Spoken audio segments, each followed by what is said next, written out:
can't murder liberation. You can murder revolutionary, but you can't murder revolution. And you can murder a freedom fighter, but you can't murder freedom. You are tapped in, so let's get to it. So it seems that Hezbollah is now using a tactic in war that it seems to be very promising for those who use the same tactic in the Russia and Ukraine war. Ukraine uses these drones as well as Russia. These are the I think they call it the FPV drones, first person, the fiber optic guided drones, and they're a threat because they're immune to jamming and things of that nature. Very small, that could penetrate certain defensives and strike certain assets, military assets like the tanks that Israel uses without a problem, without actually Israel, in other words, Israel doesn't have a means or a way to stop these drone attacks. This is what's seen every day in war, in the war between Russia and Ukraine, back and forth with these drones, which are very hard to defend against and shoot down. And they cause quite a bit of damage. So it's being said that Hezbollah is now utilizing these same drones in its war with Israel. This is a problem for Israel because they have no defense for that. And as it goes, most countries, again, Russia as well as Ukraine, have very little defense for the FPV fiber optic drone. Again, can't be jammed. There are a lot of advantages the drones have. There are in some respects, a lot of defenses that could be used to stop the drone attacks, like netting across roads and things of that nature. But they're immune to jamming, for one. They have a very low detection rate also. And what these drones do is they sustain pressure upon those that are, that they are fired upon. The use of swarming tactics and frequent attacks forces continuous engagement of air defenses, wasting ammunition trying to shoot down these drones, straining capabilities, and threatening troops within a 10-kilometer or anti-tank buffer zone. Again, this might be a nightmare for Israel. The fact that they are using these drones, Hezbollah are now using these drones in their attacks upon Israel, could be a game changer. Now, as we all know, Israel have entered into Lebanon, and they are creating what they call a buffer zone to keep Hezbollah fighters from firing mid-range missiles on them. So they cleared a 10-kilometer buffer zone to stop these missile assaults, which they say also are doing a lot of damage to the Israeli army, the IDF. Again, Hezbollah is increasingly using fiber optic guided FPV, first person view drones to threaten Israeli military, bypassing electronic jamming and air defense systems. Now, to help us, give greater clarity and context to this, I have a clip. I'm going to bring this clip in here. You guys want to see this. This is something that it seems Israel is scared of or is intimidated by, because again, there's little defense that you can enact or put up against these drones. We've seen what the drones can do in terms of how the United States and Israel went to war with Iran, how Iran effectively used these drones, especially in Israel and those Middle Eastern countries that host U.S. military assets. The drones have been very, very effective. So the assessment with Israel is that they could very well be also effective against them and their military assets and personnel. All right, let's get to this clip. Before we do, please like, share, follow, comment, and subscribe to Tapped. We appreciate your participation and viewership. Also, we ask that you continue to help us reach that mark of 5,000 subscribers, okay? In the effort, for those who have put in effort, who have liked, shared, and subscribed to Tapped, we say thank you. We appreciate you very much. Okay, now that being said, let's get to this clip. Because I said, this is something that you want to know. We don't know, did you know this? That Hezbollah is beginning to use its own drones against Israel. And we find that this is very significant because Israel feels the same way. This is a very significant change in the war for them. It's a greater threat now. Okay, let's drop this. And this is courtesy of Times of India. Okay. A new kind of weapon is rewriting the rules of modern warfare. Cheap, precise, and nearly impossible to stop. And technically, it's not really a new weapon. The Russia-Ukraine war has been going on for a few years now. And in that war between those two, they've been using drones more than anything else. And it does the job on both sides. You know, Russia uses drones very efficiently, thoroughly, as well as Ukraine. Ukraine uses drones very efficiently and thoroughly as well. So yeah, cheap they may be, precise they are. Impossible to stop, yet to some degree. Now, are they new? Are these weapons of war, which can be considered that now, new? No, they're not. They've been in practice, and it's just that Hezbollah is just now deciding to use it, or use a drone as a weapon. Being right next door to Iran, it's a surprise that they haven't used drones until now. That's really something to think about. But here you go. From the battlefields of Ukraine to the front lines of Lebanon, a silent revolution in drone warfare is now threatening to upend Israel's military advantage when it comes to its war with Hezbollah.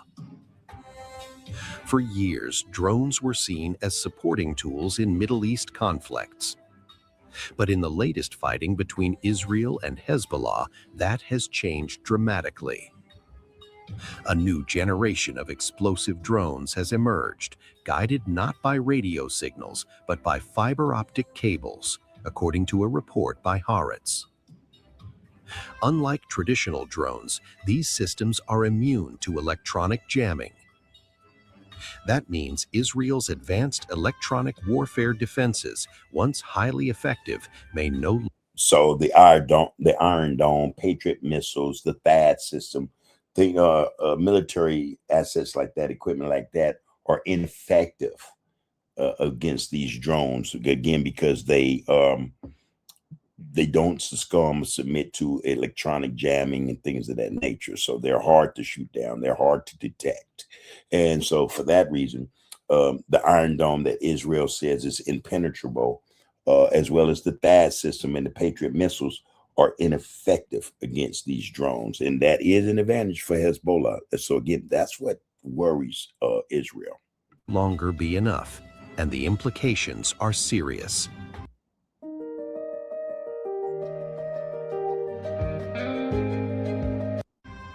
These drones are not only harder to stop, they're also far cheaper. Built using commercially available parts, sometimes even 3D printed, while their warheads are typically based on RPG charges or various types of grenades.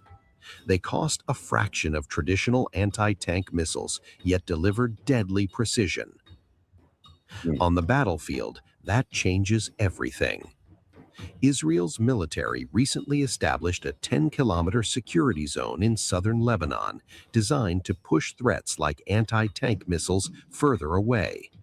But fiber-optic drones can bypass that advantage entirely, with ranges already reaching 20 to 30 kilometers in Ukraine.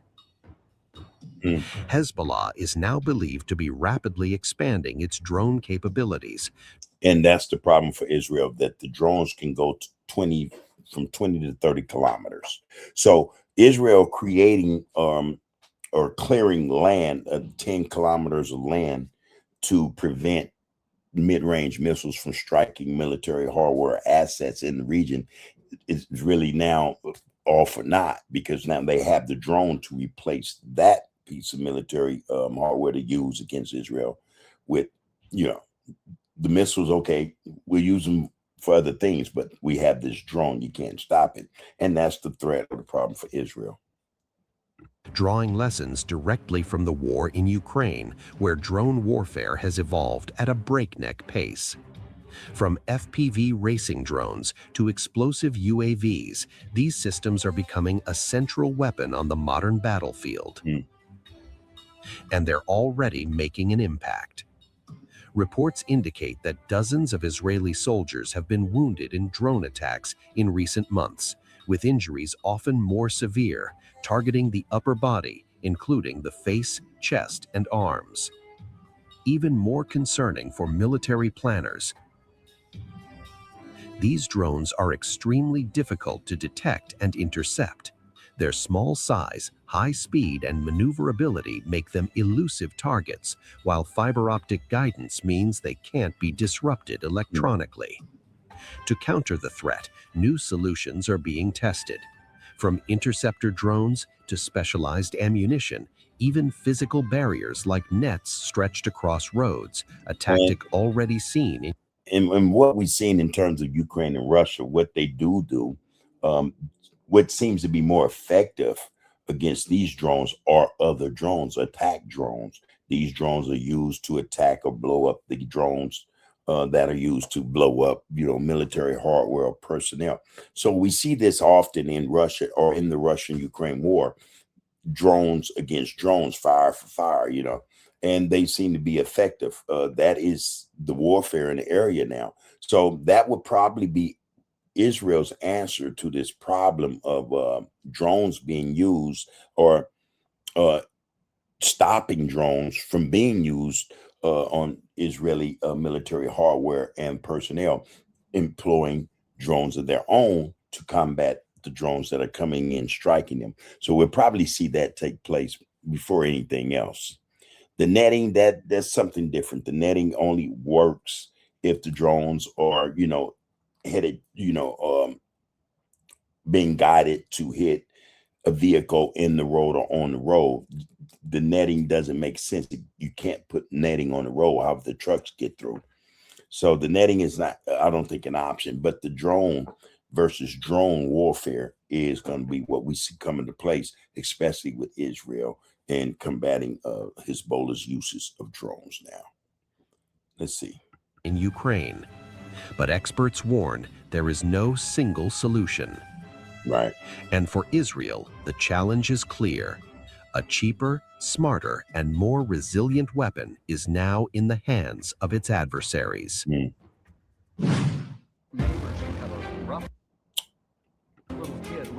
A ceasefire on paper. We're going to extend the ceasefire for 3 weeks that's already in place between Israel and Lebanon. But fire on the ground.